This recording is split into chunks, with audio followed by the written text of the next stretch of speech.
So I just got around to watching episode 2 of Somali, and my oh my, this show is just so freaking cute.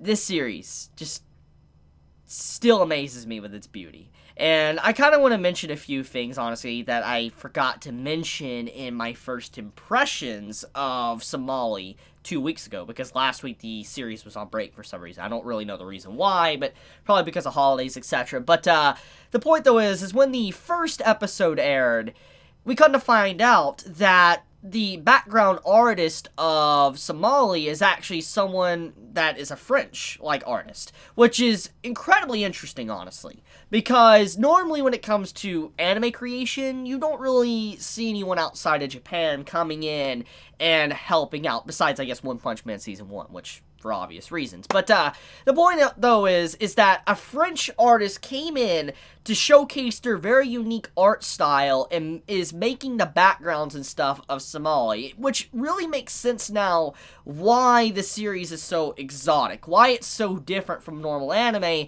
is because there is just something so foreign within this anime, which I think really fits the design of what the message of this story is trying to say. For instance, Somali and the journey that Somali's having with, the Golem. So, get right into it, though. Episode 2 has quite a few points to tackle, but one of the major points is that our main male character, the Golem, is reaching the end of his lifespan. Now, this is something that's been clearly indicated with the first episode and the opening song, if you watched it from the first episode, but if you did not catch those little hints and indications throughout the first episode, this episode pretty much slaps you in the face with it. If you don't notice it after this, I guess you weren't watching the episode. But anyways, he is 998 years old, and he's pretty much only a year away from his death. And it's kind of scary, honestly, because it's something I talked about within my first impressions of this series, is that if he hypothetically was to die in the next episode, Somali would be by herself, and she would probably not survive long.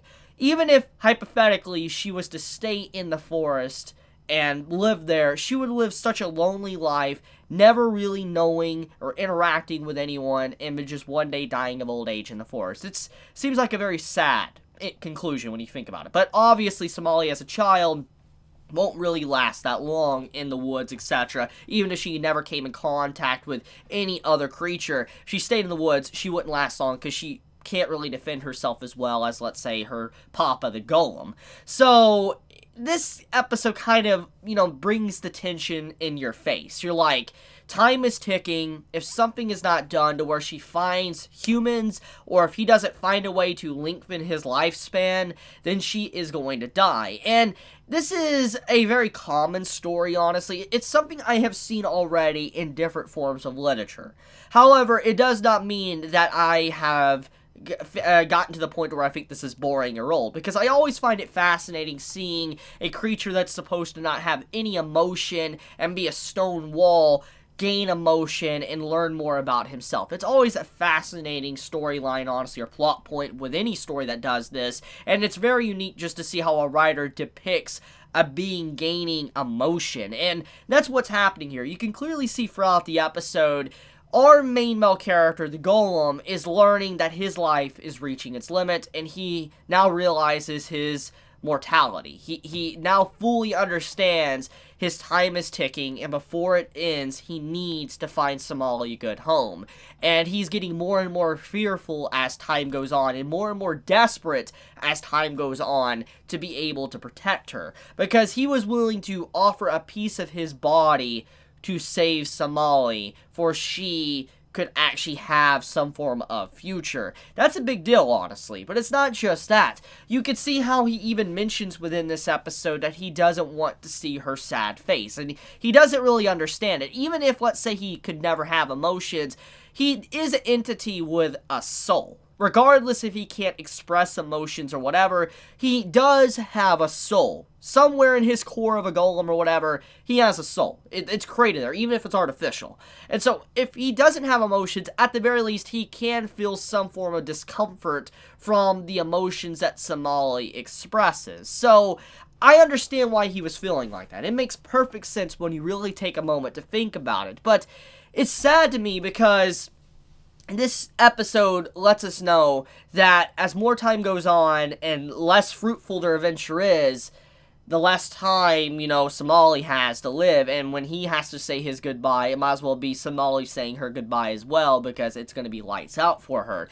And it's obviously going to happen eventually.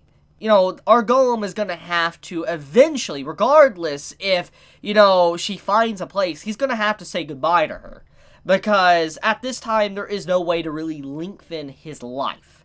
Because at 1,000 years to the date, at the time, I'm assuming he's created, he turns 1,000, he dies instantly. And in that case, that means that he needs to be able to say goodbye before that happens. And it's not something you could just mention, obviously. You can't just break it to someone and say, oh yeah, in fact, I'm going to die in a year. You can't just say that. That's not something you could say, and you also can't say it to a little kid that can't fully comprehend the emotion of life and death, most likely, but also, how do you tell a kid that thinks you're their papa that, you're going to die? It's just not something you can just say. Even if he's a golem, he probably understands that fact very, very clearly. And it does make me wonder more about his emotions, though. Like, why did he really decide to set out for this journey? I mean, yes, he wants to find her a place, but it does make me wonder, though, what really sparked within him to really set out on this journey and protect her. I mean, he was just a golem protecting his forest, and I really do wonder if we'll ever get that indication, those emotions he felt when he first met her. I'm so curious about that. But let's talk about Somali and the dangerous situation she's currently in with her outfit. So, I don't know if it's just me, but her outfit that has, like, the Minotaur horns is very, very dangerous. Because all it takes for someone to discover that Somali is a human is for her to run up to an individual, they pat her on the head, her hood just slips back. Or she runs through a town, a heavy wind comes through, it blows her hood off, and you see her entire, head and all that.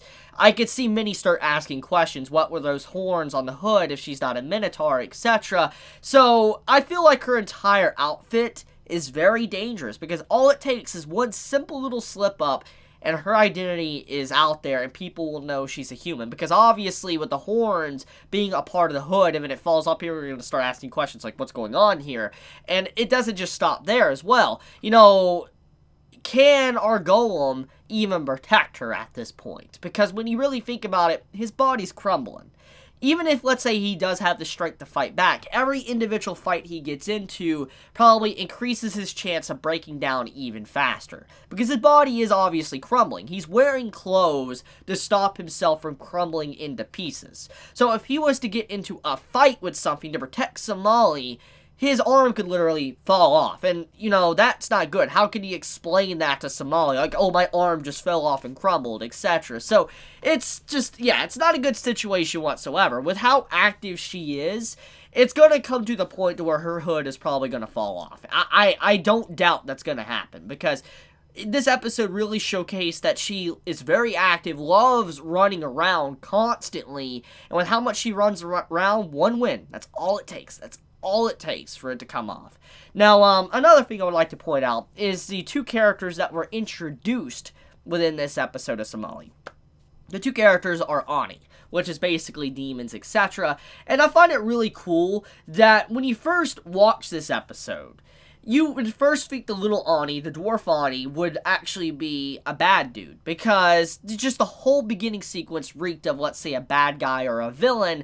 But then, as you continue on with the episode, you come to find out that the person is a really kind-hearted individual, which calls back to where the first episode began. For instance, letting us know that all of these different creatures, etc., that exist in this world are actually kind individuals that help each other out. They don't judge each other for appearances, etc. They work together. And it's clear that we get to see that message once again hold very true within this episode. People are very trusting of one another. And I think before the episode came to its conclusion, both Ani probably realized that Somali was a human. I really think that final sequence with the dwarf Ani talking about how, you know, the Golem is holding a little bit more secrets was referencing the fact that they realized that Somali is a human. So it's pretty cool, honestly. I do like how, even if there might be a lot of hatred towards humans, or humans might be hunted and eaten, etc., there is probably some demons out there that probably don't take part in that and do want to respect humans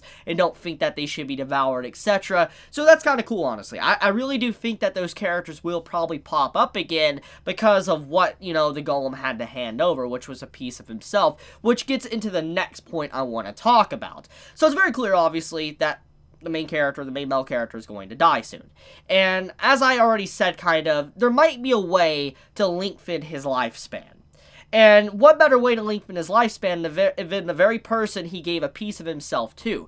For instance, the person that took his piece for payment might analyze it and figure out a way to lengthen his life where he does not die instantly. Maybe lengthen it by a couple of years, maybe another 1,000 years, or indefinitely. Whatever the case may be, I could definitely see those characters being very vital in the future and helping out our Golem to be able to survive longer. That's just my, you know, I guess, crackpot theory, to be honest. But I think I want to leave it at that. If you like this video, please leave a like. If you enjoy my content, please subscribe. And if you want to get notified for whenever I upload a video, please click the bell icon down below. And with that, Chibi out.